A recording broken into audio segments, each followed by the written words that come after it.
हे guys, welcome और welcome back to humanities corner. Hope you and all are doing well. तो यार, आज के लेक्चर के अंदर बच्चे हम क्लास 11th पॉलिटिकल साइंस की हमारी फर्स्ट बुक का सेकंड चैप्टर पढ़ने वाले हैं, जिसका नाम है राइट्स इन इंडियन कॉन्स्टिट्यूशन। ठीक है, पहला चैप्टर ऑलरेडी अपलोडेड है, नहीं देखा है तो आई बटन पे क्लिक करके आप देख सकते हो।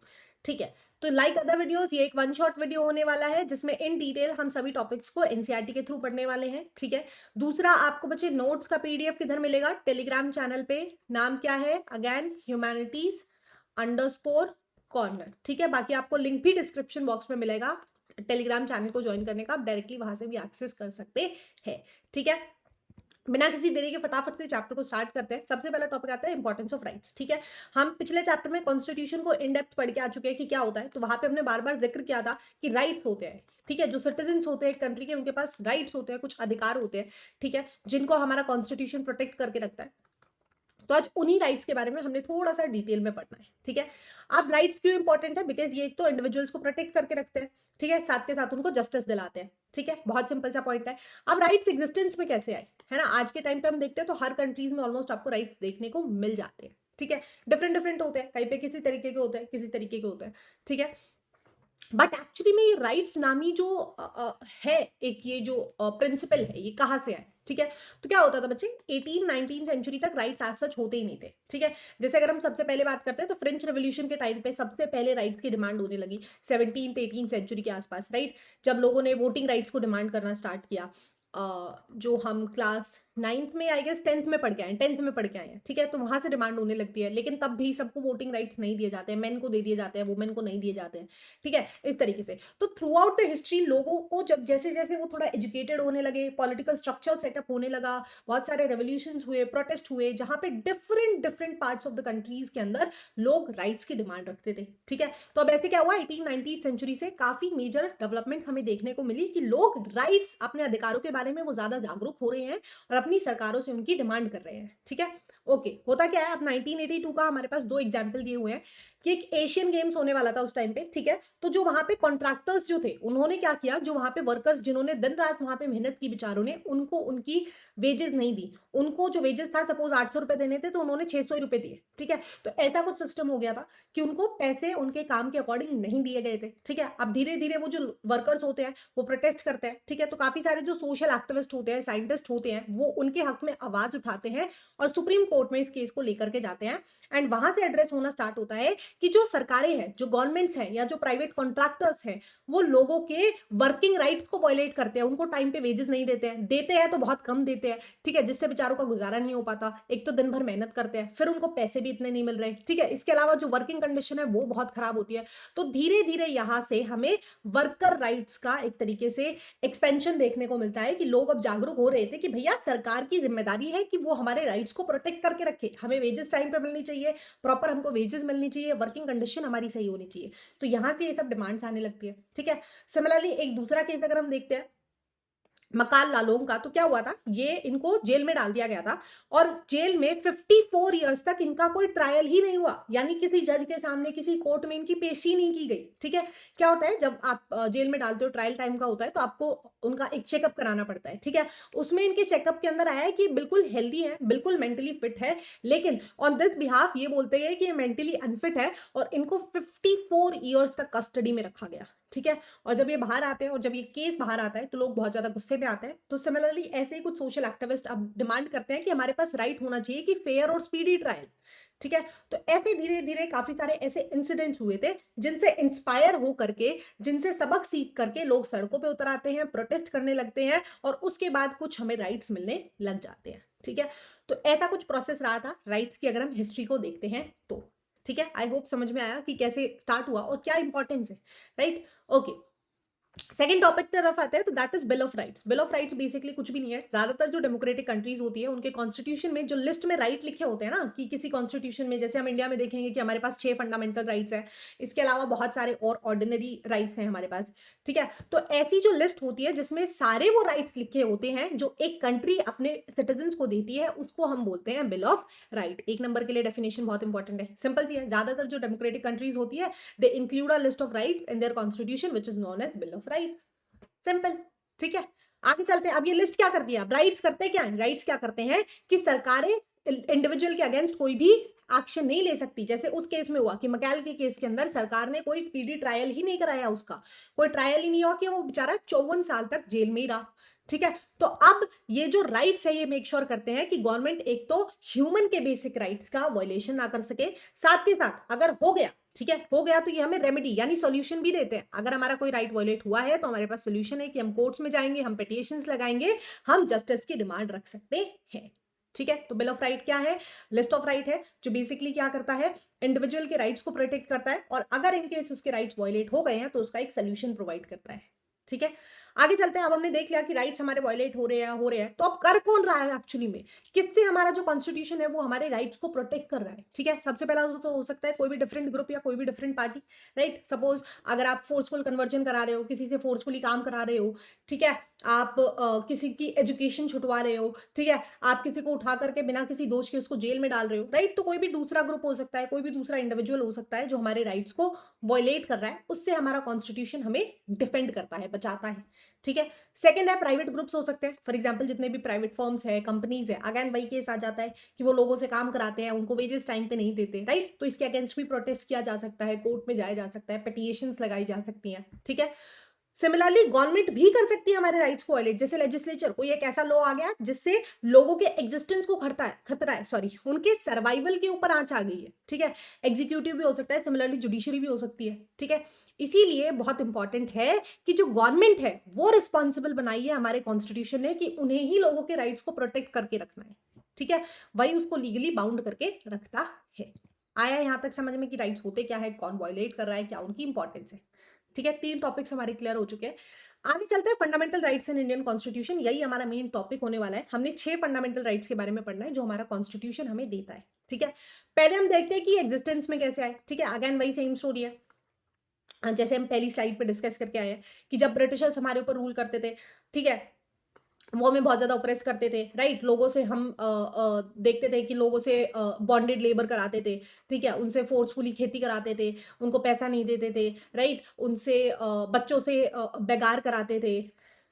ठीक है, इसके अलावा क्या करते थे, राइट्स तो थे ही नहीं ना टेक्निकली हमारे पास। ठीक है, तो कहीं ना कहीं हमारी जो स्ट्रगल रही है ना, हमारा जो पूरा फेज रहा है, उसमें हम डिप्राइव्ड थे, वंचित थे, हमारे पास राइट्स थे ही नहीं। ठीक है, तो जितने भी जो लीडर्स होते थे, जब भी हमारी फ्रीडम मूवमेंट हुई, जितने भी आंदोलन हुए हैं, ठीक है, उनके अंदर डिमांड रखते थे कि हमें राइट्स देने चाहिए। ठीक है, सिमिलरली 1928 के अंदर मोतीलाल नेहरू ने एक कमेटी भी बना दी थी जिसका नाम था बिल फॉर राइट्स, जिसमें यही कहा गया था कि हमको राइट्स चाहिए। ठीक है, तो बेसिकली क्या हो रहा था कि हमें 18th-19th सेंचुरी से ही ऑल ओवर द इंडिया हमें राइट्स की मूवमेंट्स देखने को मिली थी। ठीक है, अब जैसे ही हमको आजादी मिलती है तो हमारा सबसे पहला काम यही होता है कि एक यूनानिमस एग्रीमेंट होता है कि हम कॉन्स्टिट्यूशन में कुछ ऐसे राइट्स को डालेंगे जिनको गवर्नमेंट को हर एक सिटीजन को देना पड़ेगा और उनको प्रोटेक्ट भी करना होगा। ठीक है, ओके, तो इन्हीं राइट्स को, ये जो स्पेशली प्रोटेक्टेड ऐसे हमारे 6 राइट्स थे, पहले 7 हुआ करते थे, अभी हम डिस्कस करने वाले हैं, उनको कहा गया फंडामेंटल राइट्स। ठीक है, तो जो नाम है फंडामेंटल, यही डिनोट करता है इसकी पैरामाउंट इंपॉर्टेंस, यानी अपार इसकी महत्वता को।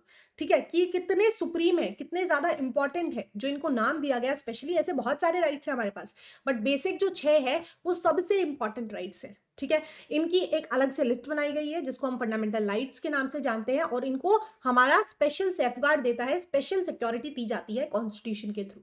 ठीक है, आगे चलते हैं। तो डिफरेंस कैसे है, अब एक हमारे फंडामेंटल राइट्स और एक हमारे ऑर्डिनरी राइट्स। ठीक है, अनलाइक ऑर्डिनरी राइट्स, जो फंडामेंटल राइट्स है वो डायरेक्टली हमारा कॉन्स्टिट्यूशन प्रॉपरली उनके ऊपर रूल रेगुलेशन लिख के गया है और उनको वॉयलेट करना इतना ईजी है नहीं।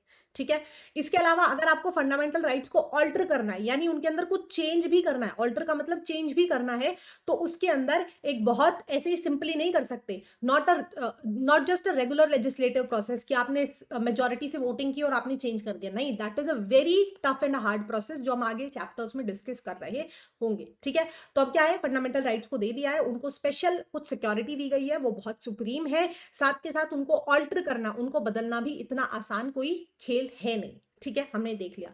अब देखते हैं role of judiciary in safeguarding. क्या रोल है कोर्ट्स का, तो जुडिशरी जो है वो इंश्योर करती है कि गवर्नमेंट ऐसे एक्शंस ले जिससे लोगों के फंडामेंटल राइट्स प्रोटेक्ट रहे, उनको कोई भी वायलेट ना कर सके। ठीक है, तो बोथ जो एग्जीक्यूटिव है और जो लेजिस्लेटिव एक्शंस है, अगर वो इन फंडामेंटल राइट्स को वायलेट करते हैं तो जुडिशरी उनको इलीगल डिक्लेयर कर सकती है। ठीक है, उसके पास ये भी अथॉरिटी है कि अगर जो बाकी 2 ऑर्गन्स है लेजिस्लेटिव या एग्जीक्यूटिव, अगर हमारे फंडामेंटल राइट्स को ये वायलेट करते हैं, कोई ऐसा लॉ लेकर के आते हैं, तो जुडिशरी डायरेक्टली उसमें इंटरवीन करके उसको इल्लीगल डिक्लेयर कर सकती है। ठीक है, अब फंडामेंटल राइट्स की कुछ लिमिटेशन भी है। ऐसा नहीं है कि ये बिल्कुल एब्सोल्यूट हो गए, है ना? जैसे फंडामेंटल राइट है हमारे पास फ्रीडम ऑफ स्पीच, है ना? हम बोल सकते हैं, बट दैट डजंट मीन कि हम हेट स्पीच दें, है ना? ऐसा थोड़ी है कि मेरे पास बोलने का अधिकार है तो मैं गालियाँ देती घूमूँ, राइट? मैं कुछ भी हेट स्पीच दूँ किसी दूसरे के अगेंस्ट, तो डेफिनिटली इनके ऊपर भी कुछ रीज़नेबल रिस्ट्रिक्शंस है, राइट? तो किसी भी चीज़ की अति तो वैसे भी अच्छी नहीं है, तो फंडामेंटल राइट्स के ऊपर भी कुछ ना कुछ रिस्ट्रिक्शंस होती हैं, ठीक है? ये एक बॉक्स दिया हुआ था, थोड़ा-सा इंपॉर्टेंट लगा तो मैंने अटैच कर दिया। Bill of rights in south Africa, तो बेसिकली यही है कि साउथ अफ्रीका ने अपना कॉन्स्टिट्यूशन दिसंबर 1996 में बनाया था। एंड सिमिलरली जैसे हमारी जो स्ट्रगल्स रही थी ब्रिटिशर्स के टाइम पे कि हमारे पास वोटिंग राइट्स नहीं होते थे उस टाइम पे, फ्रीडम ऑफ एक्सप्रेशन नहीं होता था, ये सब चीज़ें नहीं होती थी। जैसे ही हमें आज़ादी मिली तो हमने कॉन्स्टिट्यूशन में सबसे पहले उन्हीं चीज़ों को इंक्लूड किया था, ठीक है? तो सिमिलरली साउथ अफ्रीका का अगर हम केस करते हैं, हम पिछले चैप्टर्स में भी डिस्कस करके आए हैं कि वहाँ पे अपार्थाइड था, ठीक है? एक रेशियल डिस्क्रिमिनेशन होता था अगेंस्ट द ब्लैक पीपल।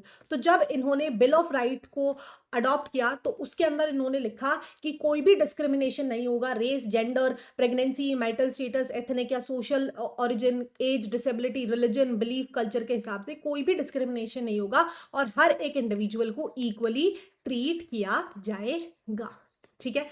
इसके अलावा हाँ, तो कुछ जो राइट्स इंक्लूडेड है साउथ अफ्रीका के अंदर जो बहुत एक तरीके से सुप्रीम राइट वहाँ पे माना जाता है, जैसे कि राइट टू डिग्निटी, कि हर एक इंसान को सेल्फ रिस्पेक्ट, डिग्निटी के साथ रहने का अधिकार है, राइट टू प्राइवेसी है, right to fair labour practices है, हेल्दी इन्वायरमेंट को प्रोटेक्ट करने के लिए इन्होंने बहुत सारे राइट्स बनाए हुए हैं, ठीक है? एडिक्वेट हाउसिंग होनी चाहिए, right to health care, foods, water, social security, children की काफ़ी सारी राइट्स है, ठीक है? एजुकेशन को लेकर के है, फिर इसके अलावा कल्चरल, रिलीजियस और लिंग्विस्टिक कम्युनिटी के अपने अपने राइट्स है और राइट टू इन्फॉर्मेशन है। ये कुछ ऐसे सुप्रीम राइट्स वहाँ पे हमें देखने को मिलते हैं, ठीक है?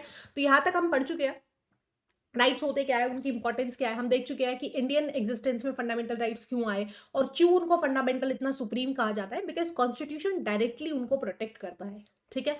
अब हमने अपने फंडामेंटल राइट्स के बारे में डिस्कस करना है, फटाफट से ये करते हैं। पहला फंडामेंटल राइट है राइट टू इक्वालिटी जो आर्टिकल 14 टू 18 में है, ठीक है? दूसरा राइट टू फ्रीडम है आर्टिकल 19 टू 22। उसके बाद है राइट अगेंस्ट एक्सप्लॉयटेशन 23 24। फिर है right to freedom of religion article 25 and 28। उसके बाद हमारा 1 2 3 4 फिफ्थ है cultural and educational right article 29 to 31। And sixth right है हमारा right to constitutional remedies article 32 and 35। Articles बहुत इंपॉर्टेंट है, 6 के 6 नाम याद रखने, बहुत सिंपल है। पहला इक्वालिटी, ठीक है? दूसरा है फ्रीडम, राइट? तीसरा है अगेंस्ट एक्सप्लॉयटेशन, यानी कोई भी किसी को एक्सप्लॉइट नहीं कर सकता, ठीक है?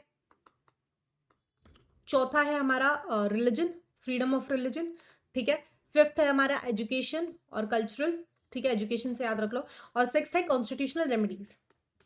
नाम से ही समझ में आ रहा है कि पहले में हम इक्वालिटी की बात करेंगे, दूसरे में हम फ्रीडम की बात करने वाले हैं, तीसरे में एक्सप्लॉयटेशन नहीं होना चाहिए चिल्ड्रंस के अगेंस्ट, वुमेन के अगेंस्ट, फोर्थ में हमारा फिर रिलीजन है कि कोई भी किसी भी रिलीजन को अडॉप्ट कर सकता है, ठीक है? एजुकेशन है कि सबके पास 14 ईयर से नीचे जितने भी बच्चे हैं उनके पास राइट टू एजुकेशन है। उसके बाद है कॉन्स्टिट्यूशनल रेमेडीज की अगर हम बात करते हैं तो अगर हमारे इनमें से किसी भी राइट का वायलेशन हो रहा है तो हम कहाँ जाएंगे? कोर्ट जाएंगे, ठीक है? तो रेमेडीज से मतलब है सोल्यूशन, ठीक है? अब वन बाय वन हमको इनके डिटेल में पढ़ना है। पहले थोड़ा थोड़ा गेस दिया हुआ है, फिर एक एक पैराग्राफ इनके अच्छे वाले दिए हुए हैं जिनमें डिटेल में डिस्कस करेंगे, ठीक है? देखते हैं। पहला राइट टू इक्वालिटी यानी इक्वालिटी बिफोर लॉ, यानी कानून की नजरों में सब बराबर है, ठीक है? डिस्पाइट द फैक्ट कि आप कौन से रिलीजन से हो, कौन से कास्ट से हो, इट डजेंट मैटर, ठीक है? नेक्स्ट है प्रोहिबिशन ऑफ डिस्क्रिमिनेशन, यानी किसी भी ग्राउंड के ऊपर जैसे religion, race, caste, sex, place of birth के ऊपर आप इनके ऊपर किसी को भी डिस्क्रिमिनेट नहीं कर सकते। सबको इक्वल एक्सेस है कि वो कहीं भी जा सकता है, हर एक शॉप के अंदर, होटल्स के अंदर, वेल के अंदर, टैंक्स के अंदर, घाट्स के अंदर, रोड्स के अंदर, ठीक है? तो डिस्क्रिमिनेशन नहीं करना है। इक्वालिटी ऑफ अपॉर्चुनिटी होनी चाहिए पब्लिक एम्प्लॉयमेंट में, राइट? कोई भी ऐसा डिस्क्रिमिनेशन नहीं होना चाहिए कि इस पर्टिकुलर पोस्ट के लिए यही बंदा अप्लाई कर सकता है या फिर मैन ही अप्लाई कर सकता है, वुमन नहीं अप्लाई कर सकती। तो इक्वालिटी ऑफ अपॉर्चुनिटी, हर किसी के पास प्रॉपर राइट होना चाहिए कि वो उसके ऊपर अप्लाई कर पाए, ठीक है? अबॉलिशन ऑफ अनटचेबिलिटी ये हमने कर दी है, ठीक है? इससे पहले एग्जिस्टेंस में हुआ करती थी, लेकिन जब हमने कॉन्स्टिट्यूशन बनाया तो हमने अबॉलिश कर दिया। अबॉलिशन ऑफ टाइटल्स, टाइटल्स को भी काफी हद तक अबॉलिश कर दिया गया था, ठीक है? आगे चलते हैं। सेकेंड है राइट टू फ्रीडम जो 19 टू 22 में आता है। प्रोटेक्शन ऑफ राइट टू, इसमें हमें फ्रीडम ऑफ स्पीच है, एक्सप्रेशन है, असेंबल पीसफुली, ठीक है? उसके बाद हम हाँ, फ्रीडम ऑफ स्पीच यानी हम अपने ओपिनियंस को रख सकते हैं। फ्री है हम बातचीत करने के लिए, बट वो हेट स्पीच नहीं होना चाहिए, ठीक है, अदरवाइज एक्शंस होंगे। असेंबल पीसफुली यानी हम पीसफुली प्रोटेस्ट कर सकते हैं, साथ में मिलकर किसी भी चीज को अगेंस्ट में कुछ भी एक धरना लगा सकते हैं, बट वो पीसफुल होना चाहिए, ठीक है। इसके अलावा हमारे पास राइट है कि हम एसोसिएशंस बना सकते हैं, यूनियंस बना सकते हैं, हम through out the territory of India freely move कर सकते हैं, ठीक है, किसी भी पार्ट के अंदर हम सेटल अप हो सकते हैं। इसके अलावा हम किसी भी प्रोफेशन को प्रैक्टिस कर सकते हैं, ठीक है, डिस्पाइट द फैक्ट कि हम किसी भी कास्ट से बिलोंग करते हो, कोई भी हमारा कलर हो, एज हो, ठीक है। Right to life and liberty है, ये हम आगे डिस्कस करेंगे। राइट टू एजुकेशन है, protection against arrest and preventive detention, ये भी हम आगे डिटेल में पढ़ रहे होंगे, ठीक है। थर्ड देखते हैं राइट अगेंस्ट एक्सप्लॉयटेशन, यानी ह्यूमन ट्रैफिकिंग नहीं होनी चाहिए, लोगों को बेच के व्यापार नहीं होना चाहिए, ठीक है, फोर्स लेबर नहीं होनी चाहिए, prohibition of employment of children and hazardous jobs, ठीक है। फोर्थ पर आते हैं तो right to freedom of religion की अगर हम बात करते हैं तो हर एक इंडिविजुअल फ्री है कि वो किसी भी रिलीजन को प्रैक्टिस कर सकता है, प्रोपोगेट कर सकता है, ठीक है। अब freedom to manage religious affairs, ठीक है। अब freedom to pay taxes for the promotion of any particular religion. इसके बाद आप किसी भी रिलीजियस इंस्ट्रक्शन को अटेंड कर सकते हो, वर्शिप कर सकते हो, राइट। ओके, तो ये है हमारा रिलीजन को लेकर के। नेक्स्ट देखते हैं चिल्ड्रन एंड एजुकेशनल राइट्स। तो इसमें वही है कि लैंग्वेज को प्रोटेक्ट करना है, कल्चरल जो माइनॉरिटीज के कल्चर है उसको प्रोटेक्ट करके रखना है, ठीक है। इसके अलावा माइनॉरिटीज के पास राइट है कि आप अपने एजुकेशनल इंस्टीट्यूट बना सकते हो, राइट। सिक्स्थ है कॉन्स्टिट्यूशनल रेमेडी, यानी अगर आपके किसी भी बाकी 5 राइट्स का या और राइट्स का अगर वॉल्यूशन होता है तो आपके पास राइट है कि आप कोर्ट को अप्रोच कर सकते हो, ठीक है। आप वहाँ पे रिट्स डाल सकते हो, रिट्स भी हम आगे डिटेल में पढ़ने वाले हैं। तो ये एक छोटा सा शॉर्ट इंट्रोडक्शन था हमारे 6 फंडामेंटल राइट्स का। अब इनको हमने वन बाय वन डिटेल में पढ़ना है, ठीक है। तो सबसे पहले बच्चा आता है राइट टू इक्वालिटी। इसको समझने से पहले ये इमेज देखो, 2 कॉन्सेप्ट्स हैं जो समझना बहुत इंपॉर्टेंट है। एक होता है इक्वालिटी और एक होता है इक्विटी, ठीक है। इक्वालिटी मतलब सबको बराबर है, राइट। जैसे यहाँ पे ये लंबा था, इसको भी एक स्टूल दिया गया है, ये छोटू थी, इसको भी एक दिया गया है, और ये बच्चा बेचारा डिसेबल था लेकिन इसको भी एक स्टूल दिया गया है, ठीक है। तो ये तो है इक्वालिटी, यानी सबको आपने बराबर मात्रा में कोई भी चीज डिवाइड की है, ठीक है। इक्विटी का मतलब क्या होता है, उनकी नीड्स के अकॉर्डिंग उनको डिवाइड किया जाता है। नीड्स के अकॉर्डिंग आप डिवाइड करके जो भी चीज देनी होती है वो देते हो। जैसे इसको स्टूल की रिक्वायरमेंट नहीं है तो इसको हमने नहीं दिया, ठीक है।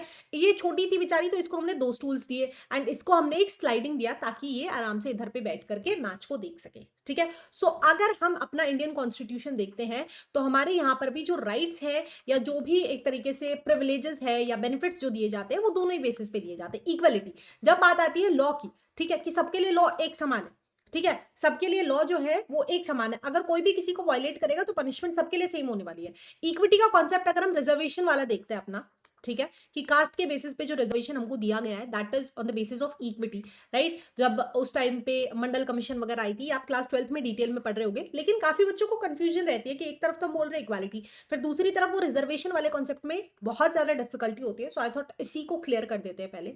तो रिजर्वेशन में क्या था कि जो जनरल कैटेगरी है वो कास्ट हैं जो बेसिकली मेजॉरिटी में है, ठीक है। और जो हमारे ओबीसी है या फिर एससी एसटी वाली क्लासेस है तो वो क्लासेस है जो पहले पिछड़े रह गई थी, बैकवर्ड क्लासेस रह गई थी, उनका कहीं ना कहीं उतना सोशल डेवलपमेंट नहीं हो पाया था, तो इसीलिए उनको डिफरेंट कैटेगरीज में डिवाइड करके उनको स्पेशल प्रोविजंस दिए गए थे, यानी रिजर्वेशन दिए जाते थे जॉब्स में और एजुकेशनल इंस्टीट्यूट के अंदर, ठीक है। सो रिजर्वेशन का जो कॉन्सेप्ट है that is out of equity, ठीक है। लेकिन अभी it is very high time जो रिजर्वेशन वाला जो प्रोसेस है, ठीक है, उसको एक बार रिव्यू करना चाहिए, उसके ऊपर प्रॉपर ऐसे इंटेलेक्चुअल्स बैठ के कमिटीज बनानी चाहिए। बिकॉज अब आई थिंक हमें जब इस कास्ट रिडन सोसाइटी से अगर छुटकारा पाना है तो हमें इस कास्ट के कॉन्सेप्ट को ही हटा करके इनकम के बेसिस पे ज्यादा अब रेलिवेंट रहेगा, राइट। तो इनकम के बेसिस पे रिजर्वेशन दिया जाना चाहिए रादर देन कास्ट, ठीक है।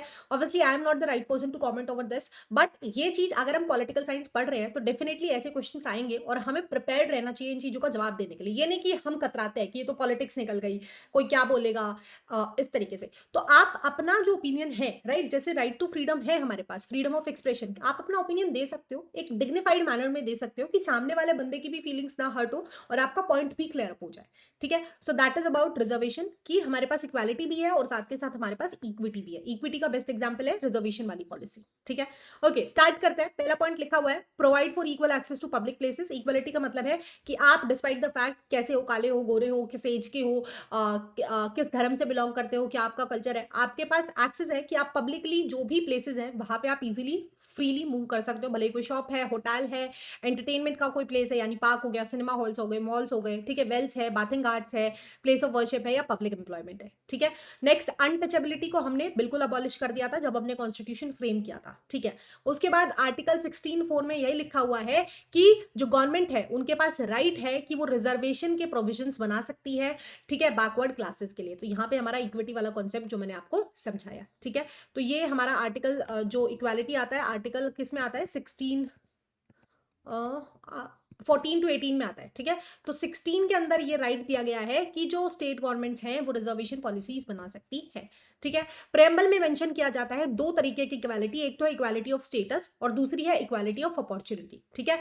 इक्वालिटी ऑफ स्टेटस मतलब वही कि सब इक्वली रेजिडेंट्स है इंडियन टेरिटरी के, वो फ्रीली मूव कर सकते हैं, ठीक है, एक समान है सब हमारे लिए। और इक्वालिटी ऑफ अपॉर्चुनिटी मतलब है कि जितने भी सेक्शन है सोसाइटी के, मेन है, वुमेन है, किसी डिफरेंट कास्ट से बिलोंग करते हैं, उन सबको इक्वल अपॉर्चुनिटीज दी जानी चाहिए, ठीक है। तो अपॉर्चुनिटीज के अंदर उनके साथ कोई भी डिस्क्रिमिनेशन नहीं होना चाहिए। कॉन्स्टिट्यूशन क्लैरिफाई करता है इसके साथ साथ कि गवर्नमेंट कुछ स्पेशल स्कीम्स ला सकती है ताकि वो कुछ स्पेसिफिक ग्रुप्स की कंडीशन को इंप्रूव कर सके, फॉर एग्जांपल चिल्ड्रन को, वुमेन्स को या बैकवर्ड क्लासेस को, तो इनके लिए कुछ स्पेशल स्कीम्स लाने का भी अधिकार सरकार के पास है। तो अगेन यहाँ पे कौन सा कॉन्सेप्ट आया, इक्विटी का, कि हम ये देखेंगे कि कौन सा ऐसा ग्रुप है, जैसे फॉर एग्जाम्पल वुमेन्स की अगर हम बात करते हैं तो उनको उतने राइट्स नहीं मिले हैं ट्रेडिशनल सोसाइटीज में जितने मेन को मिले हैं, राइट। तो उनके लिए कुछ स्पेशल स्कीम्स लाई जा सकती है, ठीक है। Similarly for childrens as well.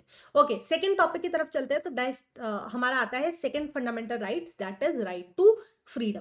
पहला पॉइंट है इक्वालिटी एंड फ्रीडम। तो इक्वालिटी एंड फ्रीडम दोनों ही जो कॉन्सेप्ट्स है, अगर एक डेमोक्रेटिक सोसाइटी की अगर हम बात करते हैं, दे गो हैंड इन हैंड। अगर इक्वालिटी चाहिए तो आपको फ्रीडम भी देनी होगी लोगों को, और अगर आपने फ्रीडम देनी है लोगों को तो आपने इक्वालिटी भी देनी होगी, ठीक है। तो दोनों ही बहुत इंपॉर्टेंट कंपोनेंट्स हो जाते हैं, ठीक है। लिबर्टी का अगर हम बात करें तो लिबर्टी से मतलब है कि एक जो इंडिविजुअल है वो फ्री है कि वो कुछ भी सोच सकता है, ठीक है, एक्सप्रेस कर सकता है अपने ओपिनियंस को, अपनी बातचीत को रख सकता है, और एक्ट यानी अपने अकॉर्डिंग अपने डिसीजंस ले सकता है, ठीक है। So this is what we mean by right to freedom, ठीक है। अब राइट टू फ्रीडम का मतलब ये नहीं है कि आपके पास एब्सोल्यूट फ्रीडम है ना। इसका मतलब ये है कि आप अपने व्यू पॉइंट्स रख सकते हो, है ना, आप फ्रीली मूव कर सकते हो, बट आपने मेक श्योर करना है कि आप किसी दूसरे इंडिविजुअल के राइट्स को इन्फ्रिज ना कर रहे हो, उसके को वायलेट ना कर रहे हो, ठीक है। कि रात को देर रात तक म्यूजिक चला रहे हो आप बहुत तेज तेज, तो डेफिनेटली जो आस पड़ोस के लोग हैं उनको प्रॉब्लम होगी, तो कहीं ना कहीं उनके राइट वायलेट हो रहे हैं, राइट। इसके अलावा अगर आपने अपनी right to freedom of speech है आपके पास, तो आपने हेटफुल स्पीच नहीं देनी है, आपने एक डिग्निफाइड मैनर के अंदर अपनी बातचीत को रखना है, ठीक है। सो ये एब्सोल्यूट फ्रीडम हमें नहीं देता है, इसके ऊपर भी रिस्ट्रिक्शंस हैं, ठीक है। ओके, सेकंड आता है इसी के अंदर right to life and personal liberty. अब जो राइट टू लाइफ और पर्सनल लिबर्टी, ये फंडामेंटल राइट इसी के अंदर ही आता है, ठीक है। इसमें क्या कहता है, किसी भी सिटीजन को डिप्राइव नहीं किया जाना चाहिए लाइफ से और लिबर्टी के थ्रू। तो इसमें बेसिकली क्या है कि अगर किसी भी इंडिविजुअल को अरेस्ट किया जाता है, राइट, तो उसके कुछ स्पेसिफिक राइट्स है, उसको एक तो रीजन बताया जाना चाहिए कि आपको क्यों अरेस्ट किया जा रहा है, दूसरा उसको विद इन 24 आवर्स मजिस्ट्रेट के सामने प्रेजेंट करना होगा, राइट। जैसे हम पढ़ के आए थे उसके अंदर कि मकैल वाला जो केस था उसमें 54 ईयर्स तक उनका कोई भी फेयर ट्रायल ही नहीं हुआ, कोर्ट के अंदर कोई ट्रायल ही नहीं हुआ, राइट। तो उनका तो सबसे पहला जो बेसिक राइट था जिंदगी का जीने का आधार, वही उनसे छीन लिया गया, ठीक है। तो इंडियन कॉन्स्टिट्यूशन हमें कहता है कि अगर किसी भी इंडिविजुअल को पुलिस के थ्रू अरेस्ट किया गया है तो विद इन 24 आवर्स उसको किसी मजिस्ट्रेट के सामने प्रेजेंट करके उसका रीजन बताना चाहिए, एंड उसके बाद आगे का प्रोसेस होगा जो भी होना होगा, ठीक है। अब एक्सपेंडेड स्कोप ऑफ लाइफ, अब ऐसा नहीं है कि सिर्फ यही हमको राइट दिया गया है, इसके अलावा हमारा जो कॉन्स्टिट्यूशन है वो इंश्योर करता है कि हर एक इंडिविजुअल डिग्निटी के साथ अपनी लाइफ को यहाँ पे जी सके, और उसकी बेसिक नेसेसिटीज जैसे कि रोटी कपड़ा मकान वो फुलफिल करना सरकार की जिम्मेदारी है। तो हमारे यहाँ पे गवर्नमेंट स्कूल्स हैं, गवर्नमेंट हॉस्पिटल्स हैं, तो इस तरीके के कुछ ना कुछ इंफ्रास्ट्रक्चर भी गवर्नमेंट ने एस्टैब्लिश किए हैं सो दैट वो एक बेसिक नेसेसिटी के साथ अपने जीवन का व्यापन कर पाए, ठीक है। आगे चलते हैं।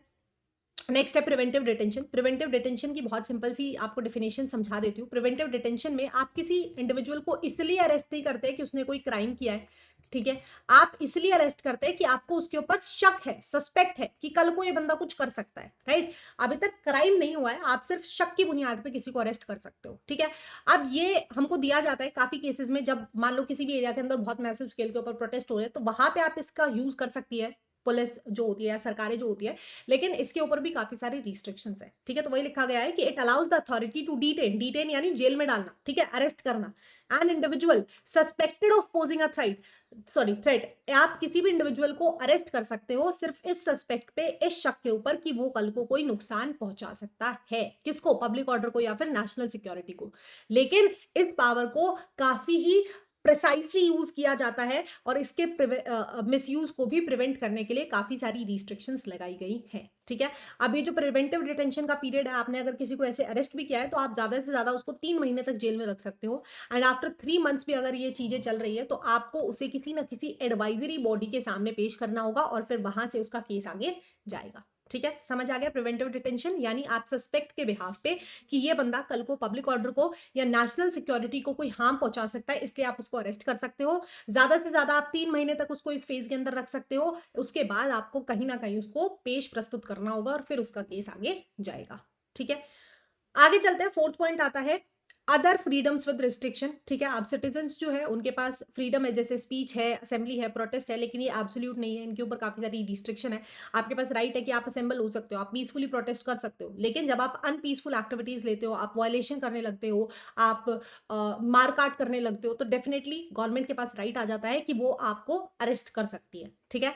अब ऐसा होता है काफी बार जो अथॉरिटीज होती है वो पावर को मिसयूज करके इन फ्रीडम को रिस्ट्रिक्ट करने की भी कोशिश करती है, लेकिन अगर सिटीजन्स जो है वो अवेयर है, वो जागरूक है और वो विजिलेंट है कि हमारे क्या अधिकार है, तो ऐसी सिचुएशन से मिटिगेट यानी बचा जा सकता है, उनके अगेंस्ट प्रोटेस्ट किया जा सकता है कि एक सरकार, आप एक सपोज करो आप कोई प्रोटेस्ट कर रहे हो, आप तो पीसफुल प्रोटेस्ट कर रहे हो, ठीक है? आप शांति से बैठे हुए हो धरने के ऊपर, आपने कोई भी दंगा फसाद नहीं किया, आप कोई भी ऐसी वायलेंट एक्टिविटी नहीं कर रहे हो, ठीक है? आप हिंसा नहीं कर रहे हो, उसके बावजूद भी पुलिस आके आपको वहाँ से हटाती है, आपको अरेस्ट करने की कोशिश करती है, आपको जेल में ले जाने की कोशिश करती है। तो अगर आप शाणे और थोड़े से समझदार हो, तो आप उनको बता सकते हो कि भाई हमारे पास राइट है प्रोटेस्ट करने का, और अगर फिर भी वो वायलेट करते हैं तो आप कोर्ट को अप्रोच कर सकते हो, ठीक है? तो आप ये भी हमारे पास है। ओके, नेक्स्ट है राइट ऑफ एक्यूज्ड। अब अगर किसी पर्सन को अरेस्ट कर लिया गया है तो उसके साथ भी फेयर ट्रीटमेंट करना चाहिए, ये हमारे कॉन्स्टिट्यूशन में बहुत क्लियरली लिखा हुआ है। तो लिखा जाता है कि इनोसेंट अंटिल प्रूवन गिल्टी, यानी आपने अरेस्ट कर लिया लेकिन जब तक उसका गिल्ट साबित नहीं हो जाता उसको इनोसेंट ही माना जाता है, ठीक है? तो इसीलिए जो कॉन्स्टिट्यूशन होता है वो 3 राइट्स देता है अक्यूज को, जिसके ऊपर इल्जाम लगाए गए हैं, जिसको अरेस्ट किया गया है। सबसे पहला, एक पर्सन को एक ही ऑफेंस के लिए एक से ज्यादा बार आप पनिश नहीं कर सकते हो, राइट? उसने कोई भी क्राइम किया, आपने उसकी एक बार सजा दे दी, उसी क्राइम को अब आप दोबारा से उसके पनिशमेंट नहीं दे सकते हो। दूसरा, no law shall declare an action as illegal from a back date. अच्छा, ये एक इंपॉर्टेंट पॉइंट है, एक सेकंड दे दो मेरे को।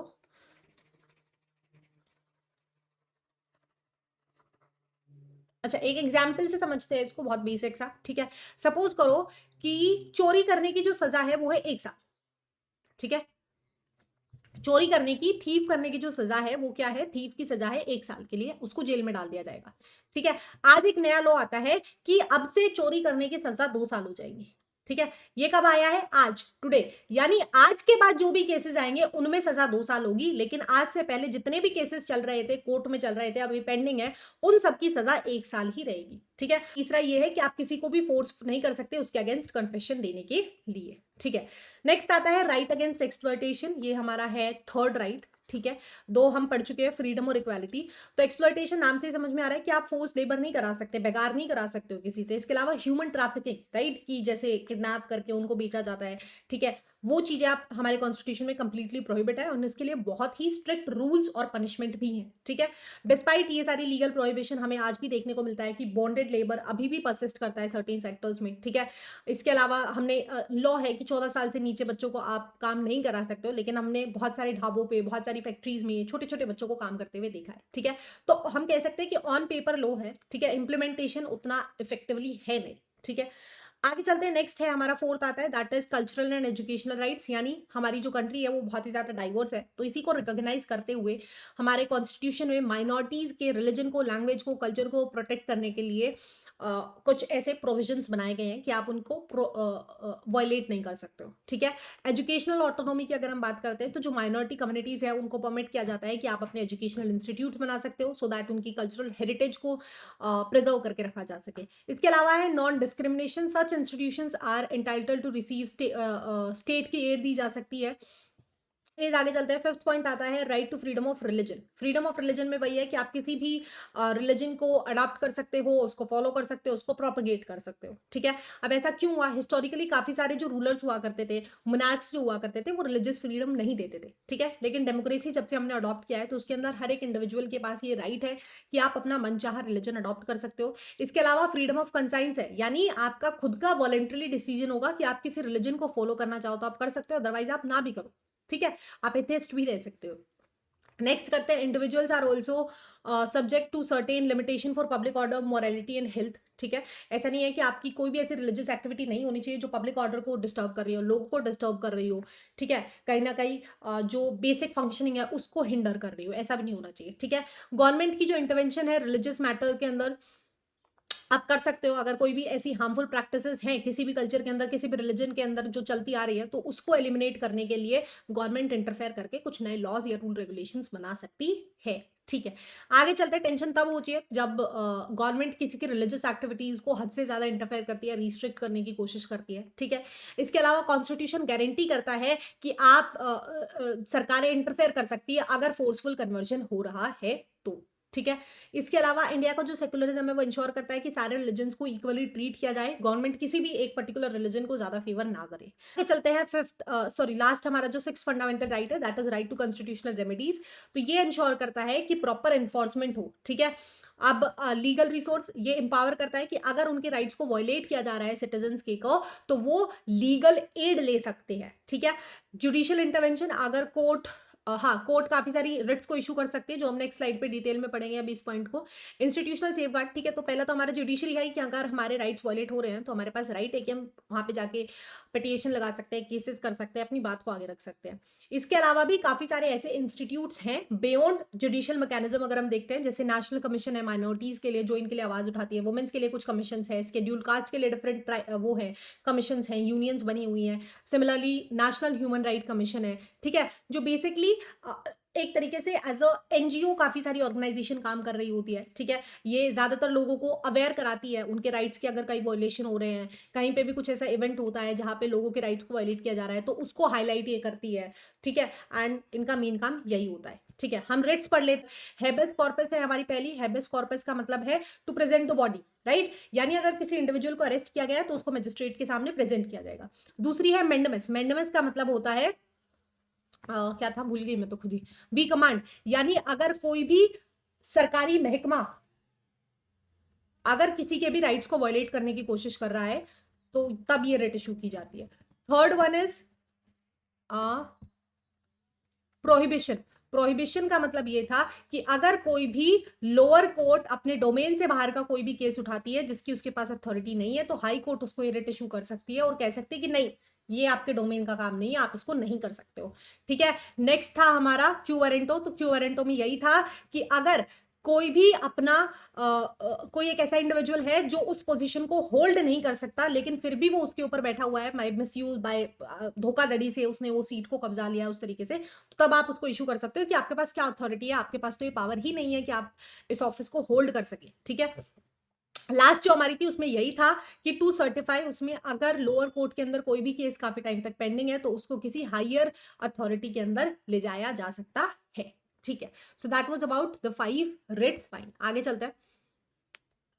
Okay, national human right commission, I guess ये हमारा लास्ट टॉपिक होने वाला नहीं, अभी तो काफी कुछ रहता है। ओके, स्टार्ट करते हैं। तो नेशनल हमने पढ़ा कि जुरिस्ट सॉरी जुडिशरी के बियॉन्ड भी काफी सारी ऐसी यूनियंस होती है जो कहीं ना कहीं ह्यूमन राइट्स के अगेंस्ट प्रोटेस्ट कर सकती है अगर उनका वायलेशन होता है, तो ऐसी एक कमीशन है नेशनल ह्यूमन राइट कमीशन, ठीक है। इसको 1993 में स्टैब्लिश किया गया था इंडियन गवर्नमेंट के थ्रू ही, सो दैट लोगों के राइट्स को प्रोटेक्ट किया जा सके एंड उनको प्रमोट किया जा सके, ठीक है। इसके अंदर क्या होता है, इसमें बेसिकली एक फॉर्मर चीफ जस्टिस होते हैं हमारे सुप्रीम कोर्ट के, ठीक है। इसके अलावा सुप्रीम कोर्ट के जज भी होते हैं, साथ के साथ हाई कोर्ट के भी एक चीफ जस्टिस होते हैं और 2 और मेंबर्स होते हैं जिनकी एक्सपर्टाइज होती है ह्यूमन राइट के मैटर्स के अंदर, ठीक है।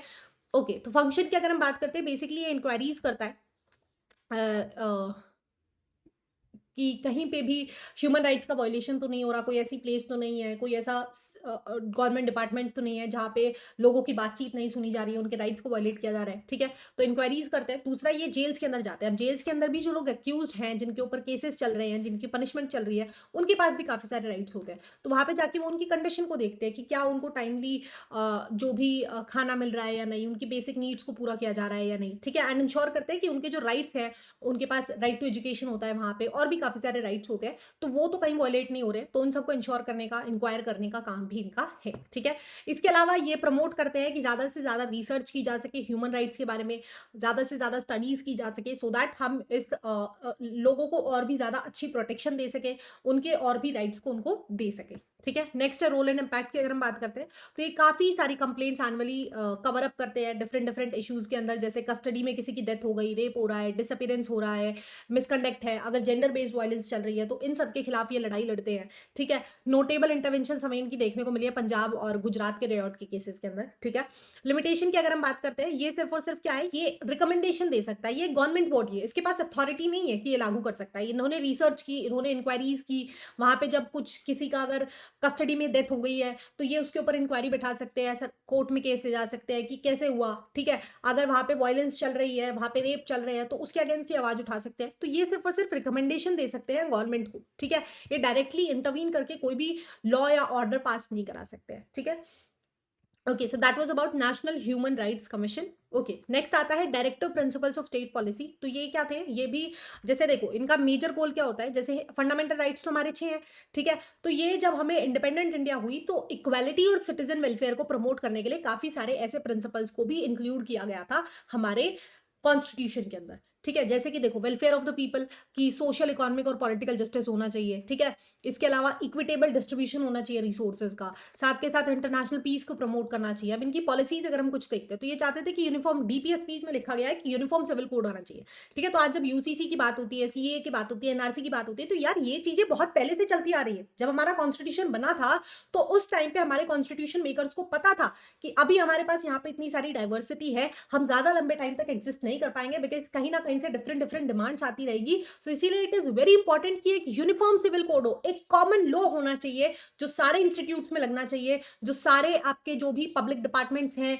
या पब्लिक प्लेसेस हैं, उन सब पे एक सिमिलर लॉ होना चाहिए, डिस्पाइट द फैक्ट कि वो इंडिविजुअल किस रिलीजन से बिलोंग करता है, क्या उसकी लैंग्वेज है, क्या उसका कल्चर है, राइट? तो यूसीसी को ये प्रमोट करते हैं, इनके अंदर लिखा गया है। इसके अलावा ये चाहते थे कि कंजप्शन जो एल्कोहलिक लिक्वर है, उसके ऊपर प्रोहिबिट किया जाए, उसके ऊपर बैन लगाया जाए, ठीक है? प्रमोशन ऑफ कोटेज इंडस्ट्री ये चाहते थे। कोटेज इंडस्ट्री क्या होती है, स्मॉल स्केल इंडस्ट्रीज होती है, यानी जिसमें घर से भी जो औरतें होती है वो कुछ काम करके भेज सकती है आगे, ठीक है? तो ये सारी चीजें इसमें प्रमोट की जाती थी। इसके अलावा स्लॉटर, जो काओ का स्लॉटर होता है, उसको प्रिवेंट करने के लिए बातचीत थी, ठीक है? इसके अलावा प्रमोशन ऑफ विलेज पंचायत इसके अंदर बातचीत की गई थी, क्योंकि जब सॉरी, ये क्या कर दिया मैंने, एक सेकेंड। अच्छा ठीक है, वो इरेज हो गया। एनीवेज आगे देख लेते हैं। प्रमोशन ऑफ विलेज पंचायत, यानी जब हमारा कॉन्स्टिट्यूशन बना था, उस टाइम पे यार हमारे पास 2 ही लेवल की गवर्नमेंट्स हुआ करती थी। पहली थी सेंटर और दूसरी थी स्टेट, ठीक है? ये जो लोकल लेवल है, ये 1992 में आया है, राइट? तो जब बना था सेटअप, तो ये सारी चीजें उस टाइम पे लागू करना इतना प्रैक्टिकली पॉसिबल नहीं था।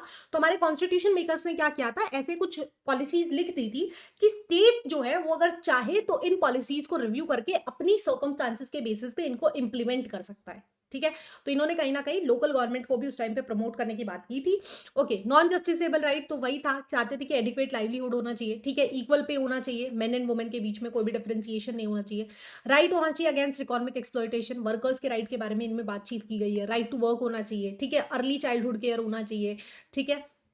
तो ऐसी कुछ चीजें थी जो directive principle of state policy, यानी बहुत सारे ऐसे और लॉज बनाए जा सकते थे और ऐसी पॉलिसीज लाई जा सकती थी जिनको हम फंडामेंटल राइट्स में तो इंक्लूड नहीं कर सकते थे, ठीक है? तो हमने क्या किया, एक सेपरेट लिस्ट बना दी जिसको हमने नाम दे दिया directive principles of state policy, ठीक है? यानी सिटीजन के वेलफेयर के लिए, सोसाइटी के वेलफेयर के लिए, उसको और अच्छे तरीके से इक्वलाइज करने के लिए, डिस्क्रिमिनेशन को कंप्लीटली खत्म करने के लिए ऐसी लिस्ट बनाई गई थी जिसका नाम था directive principles of state policy, ठीक है? अगर नेचर देखते हैं तो ये फंडामेंटल राइट्स की तरह लीगली एनफोर्सेबल नहीं है, इसीलिए इनको नॉन जस्टिसेबल कहा जाता है, ठीक है? इंप्लीमेंटेशन है, गवर्नमेंट जो है उसके ऊपर भी अब बाउंड नहीं है कि गवर्नमेंट को ये प्रिंसिपल्स लागू करने ही करने हैं, बट इनको सीरियसली लिया जाना चाहिए। नेक्स्ट आता है रिस्पॉन्सिबिलिटी। रिस्पॉन्सिबिलिटी की अगर हम बात करते हैं तो सिटीजन्स जो है अच्छा इसके अंदर सरकार की मेजर रिस्पॉन्सिबिलिटी नहीं होती, यहाँ पे मेजर रिस्पॉन्सिबिलिटी सिटीजन्स की होती है कि हमें मेक श्योर करना होगा कि हम ऐसी पॉलिसीज को सपोर्ट करें, ठीक है, कि ऐसी पॉलिसीज को लागू किया जा सके सो दैट हमारी सोसाइटी का वेलफेयर हो जाना चाहिए, राइट। हमें जो प्राइवेट इंस्टीट्यूशन है उनको मेक श्योर करना होगा कि मेन और वुमेन के वेजेस में डिफरेंस ना आए।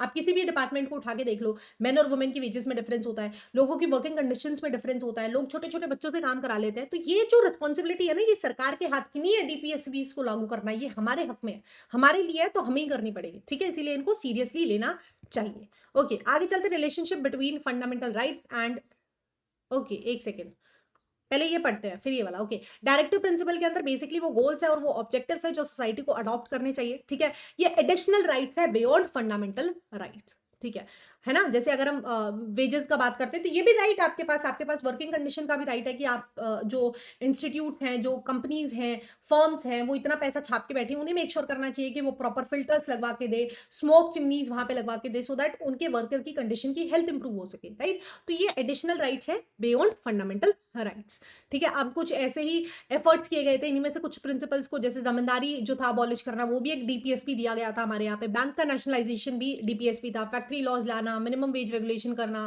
Promotion of cottage and small scale industries, reservation for SC ST, ये सब डायरेक्टिव प्रिंसिपल्स थे जिनको टाइम टू टाइम इंप्लीमेंट किया गया है, ठीक है। फंडामेंटल ड्यूटीज भी आई थी सिमिलरली। फंडामेंटल ड्यूटीज में वही होता है कि हमें अपने नेशनल फ्लैग की रिस्पेक्ट करनी है, ठीक है, हमें पीस प्रमोट करके रखनी है, हमें हेट स्पीच नहीं देनी है, हमें अपनी सॉर्जिनिटी की, यूनिटी की, टेरिटोरियल इंटीग्रिटी की रिस्पेक्ट करके रखनी है, ठीक है, इन्वायरमेंट को हमें हार्म नहीं करना है, सस्टेनेबल डेवलपमेंट को हमने अडॉप्ट करना है। तो ऐसी फंडामेंटल ड्यूटीज भी आई थी 1976 के अंदर, ठीक है। इसमें 10 ड्यूटीज मेनली थी, तो ये भी एक तरीके से हमारी रिस्पॉन्सिबिलिटी का ही काम करती है। तो डीपीएसपी और जो फंडामेंटल ड्यूटीज है वो सरकार का काम नहीं है उनको इंप्लीमेंट करना, वो हमें समझनी होगी, हमें अवेयर होना होगा और हमें उनको इंप्लीमेंट करवाना होगा अपनी रियल लाइफ के अंदर, अपनी सोसाइटी के अंदर, ठीक है।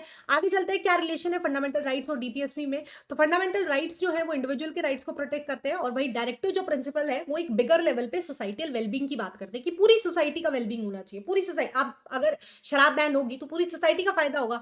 आप अगर वेजेस के ऊपर प्रॉपर स्ट्रिक्ट लॉज आएंगे तो पूरी सोसाइटी का फायदा होगा। अगर लॉज आएंगे कि जो कंपनीज है उन्हें मेक श्योर करना है कि वर्किंग कंडीशन अच्छी होनी चाहिए, स्मोक चिमनीज उन्हें लगानी पड़ेगी, प्रॉपर अच्छा पानी सप्लाई करना पड़ेगा, गंद को वो रिवर्स बॉडीज में डिस्पोज ऑफ नहीं करेंगे, ट्रीटमेंट प्लांट्स लगाने पड़ेंगे, तो डेफिनेटली पूरी सोसाइटी का वेलबींग की बात कर रहे हैं, ठीक है। हाउएवर कंफ्लिक्ट तब आती है जब डायरेक्टिव प्रिंसिपल्स को इंप्लीमेंट किया जाता है, जैसे राइट टू प्रॉपर्टी का अभी हम केस पढ़ने वाले हैं, केशव नंदा भारती केस था, वेरी इंपॉर्टेंट। देखो क्या होता था, पहले हमारे पास 7 फंडामेंटल राइट थे, 6 हम ऑलरेडी पढ़ चुके हैं, 7th was right to property, ठीक है। राइट टू प्रॉपर्टी मैं समझाती हूँ बहुत ही सिंपल सादे से एग्जांपल के साथ। सपोज करो यहाँ पे मेरी जमीन है, ये मेरा घर है, ठीक है, और यहाँ से गवर्नमेंट एक हाईवे प्रोजेक्ट लेकर के आती है इस तरीके से, ठीक है। तो अब यहाँ पे ऑब्वियसली और भी बहुत सारे घर है, तो अब गवर्नमेंट के पास क्या राइट होता है कि गवर्नमेंट को तो अभी जमीन लेनी पड़ेगी हमसे एक तरीके से, वो हमको क्या दे देगी, हमको कंपेंसेशन दे देगी, मुआवजा दे देगी, राइट। इस जमीन को एक्वायर कर लेगी और बदले में क्या देगी, हमको पैसा देगी, कॉन्ट्रैक्ट करके एक तरीके से उन्होंने हमारी जमीन को खरीद लिया, राइट। अब करना तो यही पड़ेगा, ऐसा तो है नहीं कि ऊपर आसमान में से उड़ा करके सरकारें सड़क बना देंगी, that is not practically possible. अब मेरे पास राइट टू प्रॉपर्टी है, ये फंडामेंटल राइट है, मैं अड़ जाती हूँ, भाई मैं नहीं दूंगी अपना घर, मैं तो ये जमीन ऐसे ही रखूंगी, कर लो क्या करना है, मैं कोर्ट में चली जाती हूँ, काफी सालों तक ये केस चलता है। तो ऐसे तो डेवलपमेंट नहीं हो पाएगी, राइट। अब ऐसा थोड़ी है कि मेरे घर को छोड़ के बगल से रोड बना करके लेके जाया जाएगा, है ना, मेरे जैसे कल को और 10 जने खड़े हो जाएंगे, वो भी नहीं देंगे। तो इस तरीके से तो कोई भी डेवलपमेंटल प्रोजेक्ट इंप्लीमेंट ही नहीं हो पाएगा, राइट। तो इसलिए सुप्रीम कोर्ट ने 1973 के अंदर राइट टू प्रॉपर्टी को फंडामेंटल राइट से हटा करके एक बेसिक राइट बना दिया, ठीक है। पार्लियामेंट को ये पावर दे दी सुप्रीम कोर्ट ने कि आप इसके अंदर चेंजेस कर सकते हो, ठीक है। तो 44th अमेंडमेंट आया हमारा 1978 के अंदर, जिसके अंदर राइट टू प्रॉपर्टी को फंडामेंटल राइट से हटा करके एक रेगुलर लीगल राइट की लिस्ट के अंदर रिक्लासिफाई कर दिया गया, ठीक है। तो उसके बाद से हमारे पास कितने 6 फंडामेंटल राइट्स हैं। तो यहाँ पे हमारा चैप्टर खत्म होता है, फटाफट से रिवाइज करा देती हूँ 2 सेकंड के अंदर तुमको। स्टार्टिंग, ओके, राइट्स क्या है, राइट्स की इंपॉर्टेंस क्या है, हमने देख लिया कि 18-19 सेंचुरी में बहुत सारी डिमांड्स आने लगी, फिर धीरे धीरे राइट्स आने लगे। बिल ऑफ राइट्स वो लिस्ट है जिसके अंदर हमारे सारे राइट्स को डिटेल में लिखा जाता है। उसके बाद हमने पढ़ लिया कि हमारे पास 6 फंडामेंटल राइट्स है, कैसे आए, हमारी जो फ्रीडम कॉमन स्ट्रगल थी उसमें बार बार डिमांड होती थी राइट्स को लेकर के, तो जब हमने कॉन्स्टिट्यूशन फ्रेम किया तो हमने उसके अंदर राइट्स को बनाया, ठीक है, हमारे पास 6 फंडामेंटल राइट है। राइट टू इक्वालिटी की अगर हम बात करते हैं, तो इक्वालिटी ऑफ अपॉर्च्युनिटी और equality of status 2 main pointers आते हैं, और इक्वालिटी और इक्विटी का कॉन्सेप्ट भी मैंने तुम्हें समझाया था, तो ध्यान में रखना। ठीक है, राइट टू फ्रीडम में हमारे पास फ्रीडम है कि हम फ्रीडम ऑफ स्पीच है, हम बोल सकते हैं, अपने ओपिनियंस को एक्सप्रेस कर सकते हैं। इसके अलावा हम कहीं भी जा सकते हैं, प्रिवेंटिव डिटेंशन हो सकता है, लेकिन उसके ऊपर भी रिस्ट्रिक्शन है। साथ के साथ राइट टू लाइफ के अंदर 24 घंटे के अंदर मजिस्ट्रेट के सामने पेश करना होगा। ठीक है, अब ये जो राइट्स हैं ये एब्सोल्यूट नहीं है नेचर में, इनके ऊपर भी डेफिनेटली कुछ ना कुछ रिस्ट्रिक्शंस है। इसके अलावा जो कॉन्स्टिट्यूशन है वो अक्यूज को भी राइट देता है, सो दैट उसका फेयर ट्रीटमेंट हो सके। ठीक है, राइट अगेंस्ट एक्सप्लॉयटेशन में फोर्स लेबर को प्रोहिबिट किया गया है, ह्यूमन ट्रैफिकिंग को प्रोहिबिट किया गया है। कल्चरल और एजुकेशनल राइट्स में वही है कि माइनॉरिटी जो माइनॉरिटी जो भी कल्चर है या रिलीजन्स है, वो अपने लिए एजुकेशनल इंस्टीट्यूशंस को सेटअप कर सकते हैं। ठीक है, right to freedom of religion में हम किसी भी रिलीजन को अडॉप्ट कर सकते हैं। साथ के साथ हम ऐसा भी बट लिमिटेशंस भी होती है डेफिनेटली उनके ऊपर कुछ ना कुछ। ठीक है, कॉन्स्टिट्यूशनल रेमेडीज में हमने अपनी 4 राइट्स को पढ़ लिया। हेबिस कॉर्पस यानी कि आपने प्रेजेंट करना है उसको, to present the body. Mandamus का मतलब अगर कोई भी सरकारी अधिकारी या सरकारी महकमा अपने पावर का मिसयूज करके लोगों के राइट्स को वायलेट कर रहा है, तो वहां पे मैंडेमस की रिट इशू की जाती है। क्रेटोरी के अंदर क्या होता है कि अगर कोई भी केस जो है वो अगर लोअर कोर्ट में पेंडिंग है, तो उसको हायर कोर्ट के अंदर ट्रांसफर किया जा सकता है। प्रोहिबिशन में वही होता है कि अगर जो लोअर कोर्ट है वो अपने डोमेन से बाहर कोई फैसला या कोर्ट केस लेने की कोशिश करती है, तो हाई कोर्ट उसको बताती है कि भैया तुम ये नहीं कर सकते हो। ठीक है, उसको प्रोहिबिट कर देती है, उसके ऊपर रोक लगा देती है। और क्यू वारंटो में अगर कोई भी इंसान एक ऐसे ऑफिस को होल्ड कर रहा है जिसको वो होल्ड कर ही नहीं सकता है, तो वहां पे उसको पूछा जाता है, एक रिट इशू की जाती है कि व्हाट इज योर अथॉरिटी। ठीक है, नेशनल ह्यूमन राइट्स कमीशन के बारे में हमने पढ़ लिया कि ये एक ऑर्गेनाइजेशन थी, यूनियन थी, जिसको हमारी इंडियन गवर्नमेंट ने ही बनाया था। ये मेजर इसका रोल जो होता है, ये इंक्वायरीज करती है, रिसर्च करती है किस तरीके से ह्यूमन राइट्स को और भी ज्यादा प्रमोट किया जा सकता है। जेल्स में जाती है और मेजर जो इनका काम है वो ये देखती है कि अगर किसी जो कंडीशन है इनमेट्स की, उनके खिलाफ अगर जेल में उनके साथ कोई भी उनके राइट्स का वायलेशन हो रहा है, तो उसके खिलाफ ये आवाज उठाती है। ठीक है, डायरेक्टिव प्रिंसिपल्स हमने पढ़ लिया कि ये क्या है, एक्सटेंडेड राइट्स की तरह हम मान सकते हैं। ठीक है, और उसके बाद राइट टू प्रॉपर्टी को हमने पढ़ लिया कि क्यों इसको फंडामेंटल राइट्स में से हटाया गया। ठीक है, तो यहाँ पे वीडियो खत्म होता है। नोट्स के लिए यार टेलीग्राम चैनल को जरूर से ज्वाइन कर लेना, और अगर वीडियो अच्छी लगे तो अपने दोस्तों के साथ शेयर कर देना, that would mean a lot to me. और अब यहीं पे इस वीडियो को खत्म करते हैं। So that's all for today, see you in next, bye bye.